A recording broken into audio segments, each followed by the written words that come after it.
Wildcats, I'm Alex Budish, and alongside me is my co-host Lisa Lane, and welcome to Cat Nation. Thanks for tuning in to your Cat Nation Homecoming Edition. Tonight we're going to break down both the Oregon State and Washington State game, discuss what we must do in order to win tonight, and bring you exclusive interviews. Exactly. Let's start things off by taking a look back at the Oregon State football game.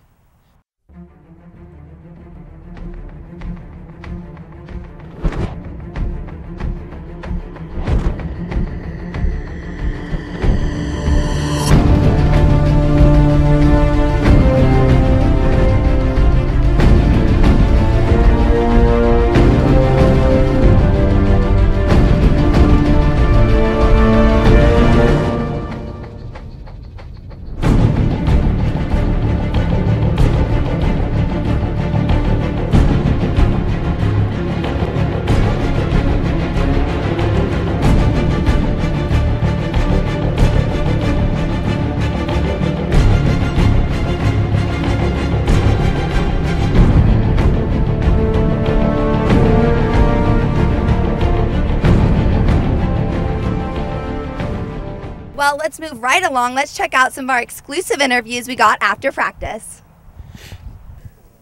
Thanks, guys. I'm here with stud cornerback Shaquille Richardson. First off, congrats, Shaquille, on a great game the other day. Thank you. Pac-10 Player of the Week. How do you feel about that? I'm pretty excited. I didn't expect it. I didn't even know it was coming, so I'm pretty excited about it. I like it a lot. I mean, that's got to be a great thing. 10 teams in the Pac-10, all those other defensive players, and you're the man. What's the most difficult part about being a defensive player? Just not knowing what's coming next. You just got to stay focused and pay attention to small details that matter.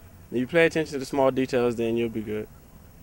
Would you say interceptions are difficult, maybe like reading the quarterback, or what's like maybe something that other people don't know about just being a cornerback? It's a combination of everything. You got to read the quarterback's hints in the small 3 steps that they take. You got to pay attention to the receivers and his breaks. You just got to drive on the ball as hard as you can.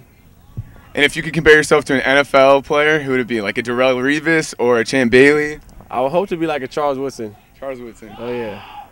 Cool. Jake Locker's our dynamic quarterback. What would you say is the most difficult part stopping him in the game this weekend? Stopping him, he has a strong arm, so the deep passes are going to be deep, real deep. And if they do break off the routes, the throw is going to be straight on the line. So it's going to be tough breaking on anything. When Nick Foles went down the other day, what was the feeling on the sideline? Was everyone optimistic about Matt Scott's ability, or were you guys kind of down? Were you worried? I was pretty sure that Matt Scott would be able to come in and do his job. I like Nick at quarterback. I like Matt at quarterback. So I was pretty okay. I mean, I was sad that he got hurt, but I was confident in Matt Scott. As you know, it's homecoming weekend. When you hear the term homecoming, besides the Kanye West song, what does homecoming mean to you? I don't know yet. I haven't been here long enough, to actually meet people that have left. So once I meet a few people in a few years, then seeing old friends coming back, it'll be good. Hopefully in a few years, it's awesome for you. As you know, the Zona Zoo is a great student section. If you had a few words for the Zona Zoo, what would you say right now? Just stay pumped, have a great time. We're going to win, have fun. Shaq, thank you so much, and back to you, Cat Nation. Well, it was a great interview. Lisa, I think now we got to get to the top 4 reasons why we beat Washington State last week. Give me number 4. Well, number 4, that's quite simple. It was our run game. When we lost Nick to a knee injury, I thought it was great how our running backs were able to step up and really steady out that offense. We ran 47 times for 142 yards. That means we really got that run game going. Then you look at Antolin. He had 92 yards, 2 touchdowns. Grigsby, 66 yards. He scored as well. So that was huge for us in winning the Washington State game. The run game was extremely key. My number 3, Ricky Elmore. Elmore was key in this game for the defensive line. Fool had 2.5 sacks to go along with his 6 total tackles in the entire game. He was the anchor when we were weak, and he kept the defense strong and allowed us to attack a weaker Washington State but dominate the entire game. The number 2 reason, Alex, that is Washington State's offense. The Cougars really could not get anything going. They only had 297 yards, and they turned the ball over 4 times. So that definitely worked to Arizona's advantage, but we did let them get some points on the board, and I don't think that should have happened. Exactly. The number 1 reason, return of chemistry. This might have been the most important aspect of the game coming into the Washington State game. Could the Wildcats rebound after a tough loss at home to Oregon State and go up to Pullman, Washington and steal a good win? Yes, but with some problems. When Foles came out, everything could have been shaken to the ground, and I could have seen Arizona losing all of their hope and even their momentum. But they stuck with it. Scott came in, had a good game, and the rest of the team really rebounded around him and achieved the effort and got the win. Well, that was a great win over Washington State, but now it's time to bring something new into the show, and that is quick fire. So, Alex, I'll throw 2 topics at you, you throw 2 topics at me, and let's see how you'll handle them. So starting right out, let's look at Washington's wide receiver, Curse. What do you have to say about that? I got to say he's one of the most underrated Pac-10 receivers, if not one of the most underrated wide receivers in the entire nation. He already has 9 touchdowns on 37 receptions, including 4 touchdowns last week against a very good Oregon State team. He's one of Locker's favorite targets, and he really is a big threat to Arizona. We need to make sure we stay on him the entire game. All right, one more, bowl hopes. I know that's on everyone's mind. Yeah, I mean, it looks like Arizona's going to be seeing a very good bowl game already with a 5-1 season coming into this game. However, Washington is the real question. A preseason favorite for a very good bowl game. They're struggling early in the season, now at 3-3. They need a signature win. They've lost to teams like BYU, Nebraska, and ASU. They're looking for that big win. They got one last week against Oregon State, but you know they're circling this game on their calendar. A win against Arizona at home would be huge for the program. We need to make sure we stay alert the entire time and get ready for a big game. Now, Lisa, are you ready for yours? I hope so. Me too. I'm going to throw out a quick name here. How about Jake Locker? All right, well, both he and the Washington team had high expectations going into season. Heck, he was a highly praised NFL prospect, but he has underperformed. But when you look at games like USC and Syracuse, that's where you've really seen him shine. He has not only the moving ability, but also a great arm, and he's going to be coming off of that great win over Oregon State where he threw a career-high 5 touchdowns. All right, Lisa, I'm going to throw you a curveball now. How about Mason Foster? Well, I'm glad you did because this is definitely a guy the Cats need to be looking out for. Yeah, their defense might not be that great. They struggle. They don't attack the ball well. But Foster, he does everything right. He averages 12 tackles per game, which is the most in the Pac-10 right now. So he's a guy we need to be looking out for, not let him cause any fumbles, and definitely not let him get in any tackles. He averages 4.5 tackles for loss per game. So that's huge for us. We got to look out for him. It's going to be an interesting game, Cats, coming into Tucson this weekend. This is our blank anniversary. 125th. This is our blank anniversary. We're 185, 125. All right. 125. Yeah, that's right. 125th. Oh, he's just taking over. Yeah, Our athletic director is, I don't know. I'm going to give you a hint. Starts with a G. Kevin something, I think. I don't know his new. He just took over. I don't remember his name. Actually, it's Greg Byrne. Greg? But Greg, Kevin, sounds the same. You know. It's close. Who is the head coach of the football team? Mike Stoops. Oh. Mike Stoops. All right. That was good. Not Stoops. I don't know. Actually, it is Mike Stoops, but it's okay. Who was John Button Salmon? He was the player that said bear down. The football player that said bear down. Salmon? Yes. Joey is the one that invented salmon. That was a pretty good guess, but not really the right answer. Bear Down? Yes. Bear Down, Arizona? Yes, that's correct. Who is the president of our university? So the answer to this one? Robert Shelton. Okay. Who is the president of U of A? Robert Chilton. Good guess. That was really well. All right, Alex, now it's time to talk about the 4 things Arizona needs to focus on in order to win this game. I'll start with number 4. I say we get the ball to Jerron Kreiner. We're so lucky to have the #1 receiver in the Pac-10 on our side. He's already has 551 receiving yards. That's huge. He's definitely a big playmaker, kind of makes something out of nothing. So we need to be using him, especially now that we don't have Nick Foles in that game. Exactly. It's going to be a very crucial element of the game. I'm going to go on the opposite side of the ball and say that the defense needs to stay tight.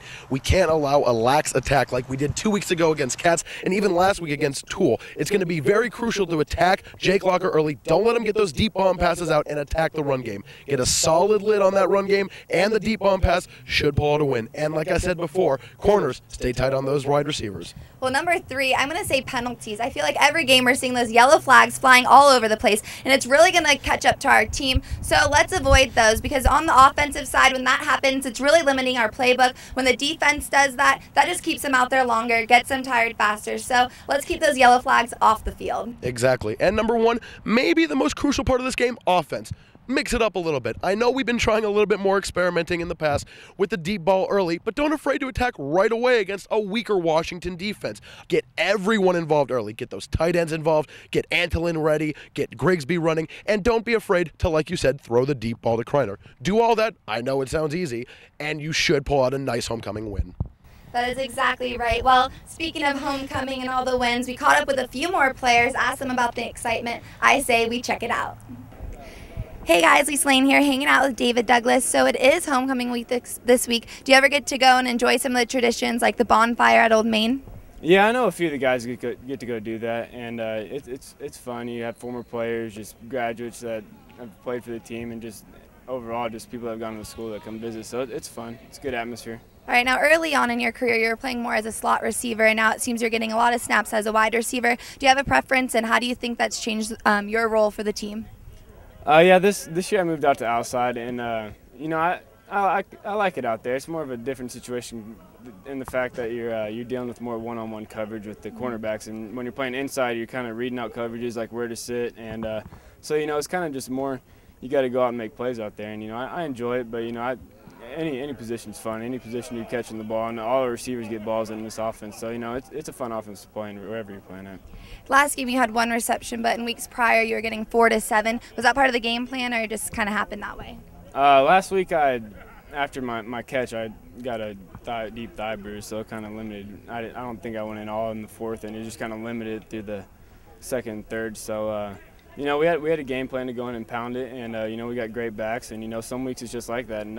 I think Travis had a lot of catches last week, and, you know, just how it goes. We got a lot of good receivers and a lot of people catching the ball, and, you know, it's just different weeks, different guys are going to have those catches. So. All right, now we're no longer in the Pac-10, but a lot of the preseason goals still stand, such as winning the Pac-10. Do you think the team realizes that, or did you notice a change in things after that Oregon State loss? No, everyone realizes that, and that's been our goal, and, you know, that's what we set out to do ever since the end of last season. So everyone is definitely on board, and, you know, that's our goal. And, you know, Arizona's never won a Pac-10 championship, and that's definitely what everyone's here's goal is to do, and that's what we're working for. Well, I know the Zona Zoo has full confidence in you and the rest of the team to beat Washington this week. So if you could say anything to the Zona Zoo right now who's watching, what would you say? You know, the Zona Zoo's got to be the best student section in the nation. You know, they're there. I know we come out an hour before the game, it's already packed. So, you know, just be loud and get us going, and thanks for all y'all do. Well, Alex, it's now time for another favorite part of our show, and that is predictions. I'm going to go out and say 21-17. Wildcats beat Washington at home for homecoming. It's going to be a low-scoring defensive battle where special teams and field position is really crucial to the outcome of the game. I agree with the closeness, and I think that the Cats come back in a close one, but keep the momentum going and keep the game on track the entire time. Pull out a thrilling one, 27-21 over the Huskies in a big homecoming victory to show why we're the number 15 team in the nation. Well, Wildcats, thank you for watching Cat Nation. I'm Lisa Lane. And I'm Alex, maybe number 15 in the AP poll, but always number 1 in the BCS of my heart, Budish, saying bear down and we'll see you at the game. We just all came together, and we had a rough night and just took a couple deep breaths, and we knew what we were capable of doing and we'll be better because of it.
We couldn't do it without the fans. You know, the crowd support is what we live for.